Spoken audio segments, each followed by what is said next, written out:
कक्षा 9 के विद्यार्थियों का हार्दिक स्वागत अभिनंदन। आज हम कक्षा सामाजिक के अंदर जो पाठ 1 है भूगोल के अंदर भाग आकार और स्थिति उसके कुछ प्रश्नों के ऊपर विचार करेंगे। ध्यान देंगे कि पहला प्रश्न जो इसमें है कर्क रेखा जो है किस राज्य से नहीं गुजरती है। तो राजस्थान, उड़ीसा, छत्तीसगढ़ और त्रिपुरा। हमने इसके बारे में पहले अध्ययन किया था कि कर्क रेखा जो है ये 8 राज्यों से गुजरती है, लेकिन उन 8 राज्यों में जो है उड़ीसा सम्मिलित नहीं है। इसलिए इस प्रश्न का जो उत्तर जो होगा वो ख होगा, ओडिशा। अगला प्रश्न जो है भारत का सबसे पूर्वी देशांतर कौन सा है। तो हमने देखा था कि 97 डिग्री 25 मिनट जो है ये भारत का सबसे पूर्वी देशांतर है। तो 97 डिग्री 25 मिनट पूर्वी देशांतर, ये देशांतर जो है ये भारत का सबसे जो है पूरे देशांतर है। अगर हम मानचित्र में हम इस तरह से देखें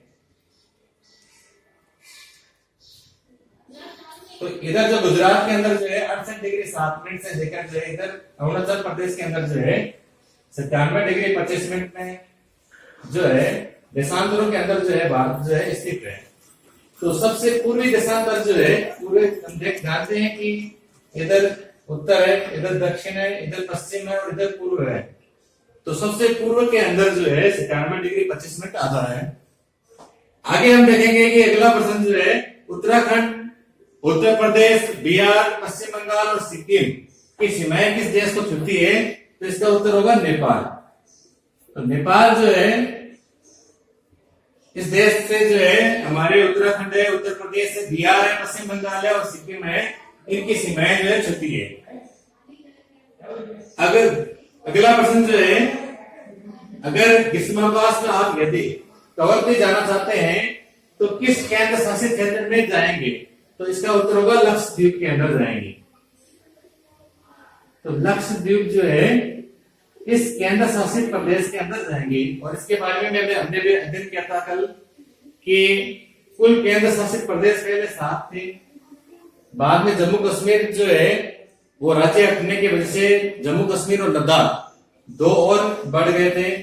तो कुल जो है केंद्र शासित प्रदेशों की संख्या 9 हो गई थी, लेकिन दमन और दीव और दादर और नगर इन दोनों को साथ में मिलाने की वजह से जो है वर्तमान में अभी जो है 8 ही केंद्र शासित प्रदेश जो है।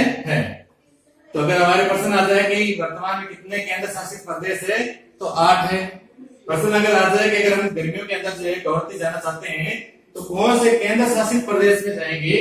तो उसका उत्तर होगा लक्षद्वीप के अंदर हम जाएंगे।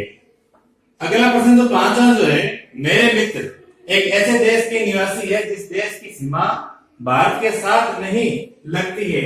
आप बताइए कौन सा देश है। तो आप ध्यान से देखिए, भूटान की सीमा जो है वो भी भारत के साथ लगती है।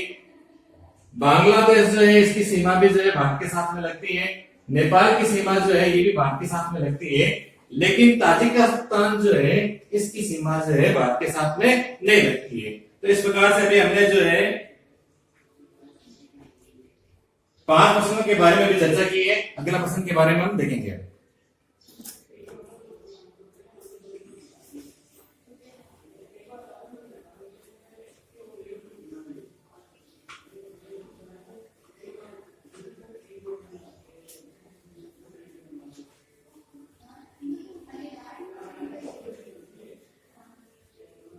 अगला प्रश्न जो है अगर देखेंगे कि अरब सागर और बंगाल की खाड़ी में स्थित द्वीप समूह के नाम बताइए। कि अरब सागर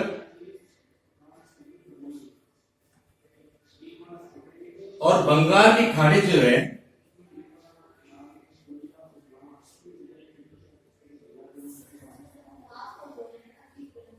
इनमें जो द्वीप समूह जो है उनके नाम हमें बताना है। अगर हम मानचित्र को ध्यान से देखेंगे तो मानचित्र इधर के भाग के अंदर जो है अरब सागर है,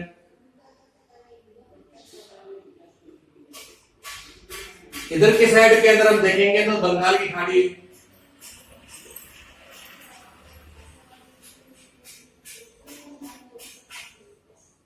तो यहां हम ध्यान देंगे कि इधर जो द्वीप समूह है उसका नाम है लक्षद्वीप।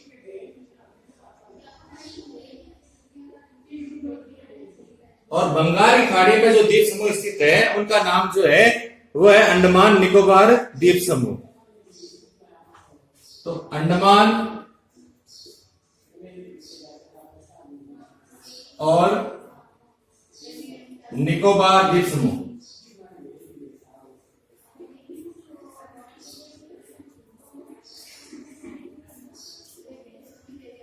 तो पहले प्रश्न के अंदर हम ध्यान दीजिए, अरब सागर और बंगाल की खाड़ी में जो द्वीप जो है उनके नाम इस प्रकार से है। इसके अलावा इसी प्रश्न के अंदर एक बात और पूछी गई है कि दक्षिण के अंदर जो है, हमारे भारत के अंदर जो है कौन कौन से द्वीपीय देश हमारी पड़ोसी है। तो हम ध्यान देंगे दक्षिण के अंदर जो हमारे जो पड़ोसी देश है, इधर श्रीलंका है और इधर जो है मालदीव है। तो दक्षिण में जो है, दक्षिण में पड़ोसी देश जो है उनका नाम है मालदीव और श्रीलंका।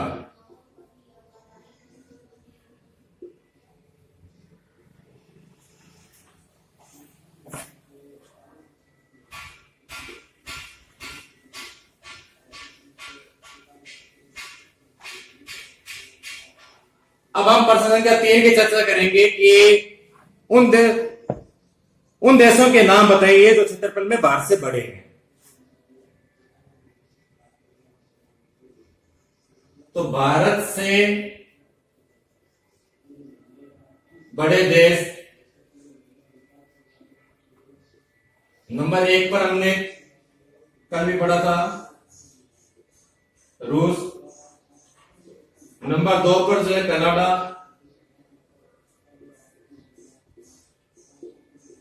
नंबर 3 पर जो है संयुक्त राज्य अमेरिका,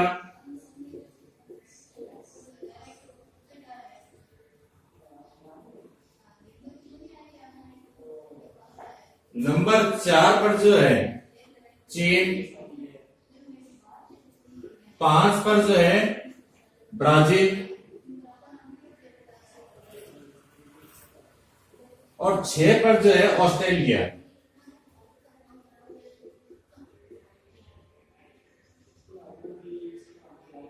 तो इस प्रकार से हमने देखा है कि अगर प्रश्न आता है कि भारत से बड़े देश कौन कौन से हैं, तो भारत से बड़े देश जो है नंबर 1 पर रूस, नंबर 2 पर कनाडा, नंबर 3 पर संयुक्त राज्य अमेरिका, नंबर 4 पर चीन, नंबर 5 पर जो है ब्राजील और नंबर 6 पर जो है वो ऑस्ट्रेलिया है।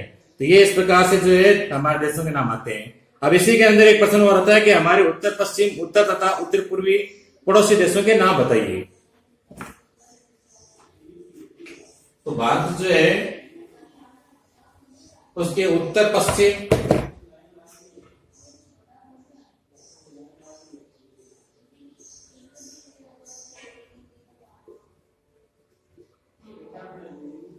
उत्तर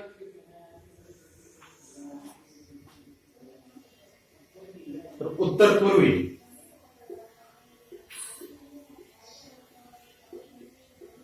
जो देश जो है उनके नाम जो है ये हमें जो है बताने हैं। तो यहां ध्यान दीजिए कि उत्तर पश्चिम की ओर कौन कौन से हैं। तो यहां हम ध्यान देंगे, अगर हम भारत को मानचित्र देखते हैं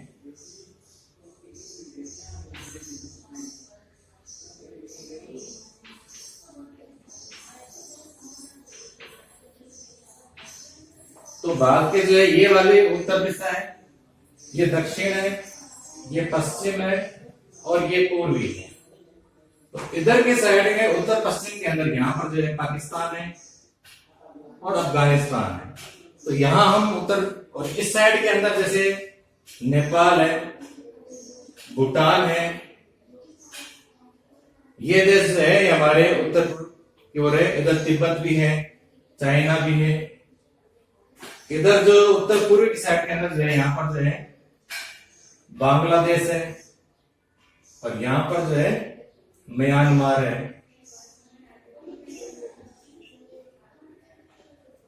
तो इस प्रकार से जो है हम इनके नाम लिख सकते हैं।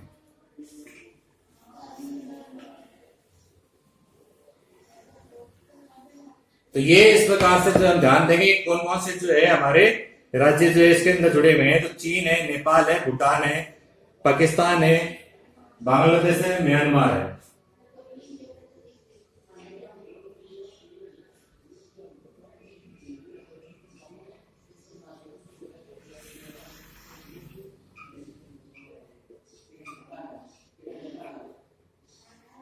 पाकिस्तान और अफगानिस्तान जो है उत्तर पश्चिम दिशा के अंदर है। उत्तर के अंदर जो है नेपाल, भूटान और चीन, ये देश जो है उत्तर दिशा के अंदर है। उत्तर पूर्वी के तरफ जो है बांग्लादेश, म्यांमार, ये देश आते हैं। अब इसी प्रश्न के अंदर अगला जो प्रश्न जो है वो ध्यान दीजिए कि भारत के किन किन राज्यों से कर्क रेखा गुजरती है।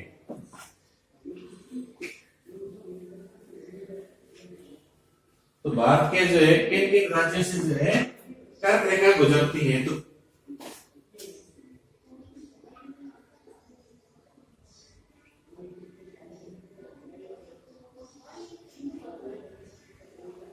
भारत में कर्क रेखा जो है 8 राज्यों से गुजरती है।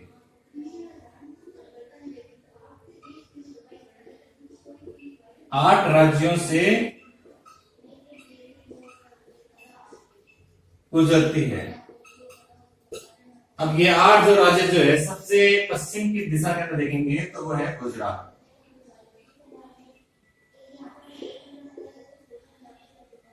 दूसरे नंबर पर जो है वो है राजस्थान। नंबर 3 पर जो है वो है मध्य प्रदेश।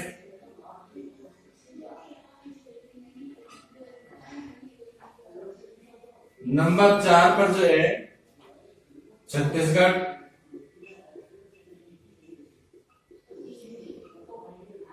नंबर 5 पर जो है वो झारखंड।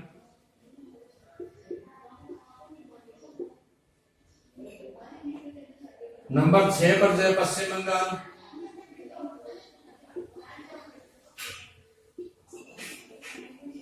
सात पर मिजोरम और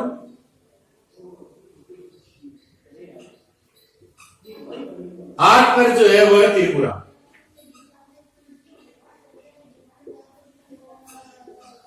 दोबारा ध्यान दीजिए, गुजरात, राजस्थान, मध्य प्रदेश, छत्तीसगढ़, झारखंड, पश्चिम बंगाल, मिजोरम, त्रिपुरा। तो ये जो है इनके अंदर से जो है हमारी जो है कर्क रेखाएं गुजरती हैं। अगला प्रश्न जो है कि सूर्योदय जो है वह अरुणाचल प्रदेश के पूर्वी भाग में गुजरात के पश्चिमी भाग की अपेक्षा 2 घंटे पहले होता है, जबकि दोनों राज्यों में घड़ी एक ही समय दर्शाती है। तो इसका कारण बताना है। अब एक बार इस प्रश्न को दोबारा ध्यान से लेना। सूर्योदय अरुणाचल प्रदेश के पूर्वी भाग में गुजरात के पश्चिमी भाग की अपेक्षा 2 घंटे पहले होता है, जबकि दोनों राज्यों की में जो है घड़ी एक ही समय दर्शाती है। तो यहां आप ध्यान देंगे। अब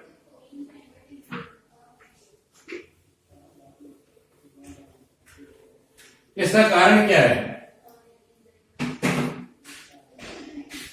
मान लीजिए ये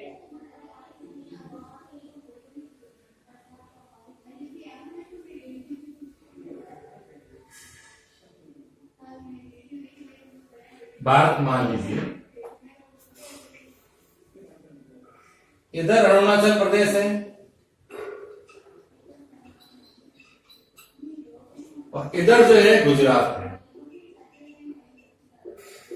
हम पहले भी अध्ययन कर चुके हैं कि यहां पर जो आखिरी जो देशांतर है, शुरुआत का जो देशांतर जो है वो है 68 डिग्री 7 मिनट, जबकि यहां पर जो आखिरी जो देशांतर जो है वो है 97 डिग्री 25 मिनट। ठीक है, तो इन दोनों देशांतरों के मध्य अगर अंतर हम देखें तो वो अंतर है 30 डिग्री का।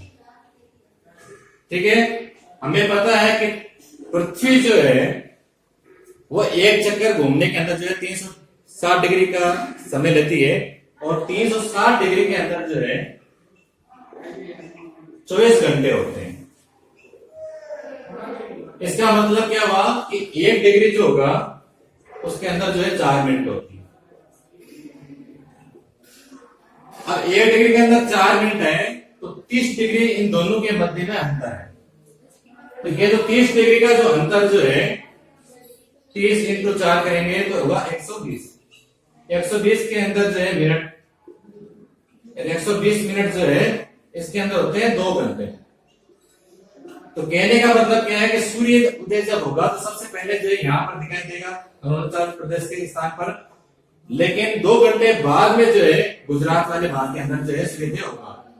तो ये अंतर जो होता है, लेकिन फिर भी हम देखते हैं कि जो समय जो होता है पूरे भारत के अंदर जो है वो एक ही प्रकार का आता है। तो उसका कारण क्या है कि हमने कल भी पढ़ा था कि मानक यामांक रेखा, एक रेखा जो है यहां से जो है गुजरती है, ये उत्तर प्रदेश के अंदर जो मिर्जापुर नामक स्थान जो है उससे गुजरती है, और ये रेखा जो है 82 डिग्री 30 मिनट है। तो इस 82 डिग्री 30 मिनट जो है इसको जो हमने मानक यामांक रेखा मान लिया, भारत का मानक समय मान लिया है। यहाँ जो समय होगा उसी को पूरे भारत के अंदर जो मान्य कर दिया गया है। ऐसा क्यों किया गया है? नहीं तो क्या होता कि यहाँ 2 घंटे पहले जो दिन होता और 2 घंटे बाद यहाँ आखिर में होता, तो पूरे भारत में एक समान समय रहे। तो इसमें मानक रेखा को जो है हमने आधार माना है, भारत के अंदर जो है मानक यामांक रेखा जो है ये मानी गई है। अब अगला प्रश्न जो है वो ध्यान दीजिए कि हिंद महासागर में भारत की केंद्रीय स्थिति से इसे किस प्रकार से लाभ होता है। तो हिंद महासागर में भारत की स्थिति और इसे लाभ कैसे होता है वो ध्यान दीजिए। ये भारत का सबसे नीचे वाला भाग है और यहां पर जो है हिंद महासागर स्थित है। तो देखो पहली बात तो क्या है कि सबसे ज्यादा जो तटरेखा जो है वो भारत की जो है वो इसके साथ में लगी हुई है। पहला फायदा तो ये है, हो गया है, जिससे बहुत सारे संसाधन वगैरह है वो भारत को जो है इसके द्वारा जो फायदा होता है। दूसरा क्या हो गया है कि स्वेज नहर खुलने से भूमध्य सागर जो है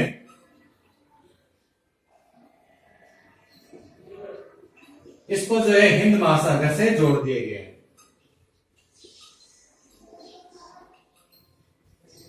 जिससे क्या होगा कि आने जाने में जो है कम समय लगता है। ये जो है वो यूरोप के जो देश है, अफ्रीका के जो देश जो है, इनके साथ भी हमारे जो समुद्री व्यापार जो है वो आसानी से हो सकते हैं। और इन्हें भारत की जो सामुद्रिक जो विशेषता जो है, इसी कारण जो हमारे जो संबंध जो थे प्राचीन काल से लेकर अभी तक जो है अन्य देशों के साथ जो है वो मधुर रहे थे। और व्यापार वाणिज्य के अंदर भी जो हमें काफी फायदा मिला था। तो इस प्रकार इस बार के जितने भी प्रश्न जो थे उनको एक बार समझा दिया गया है। धन्यवाद।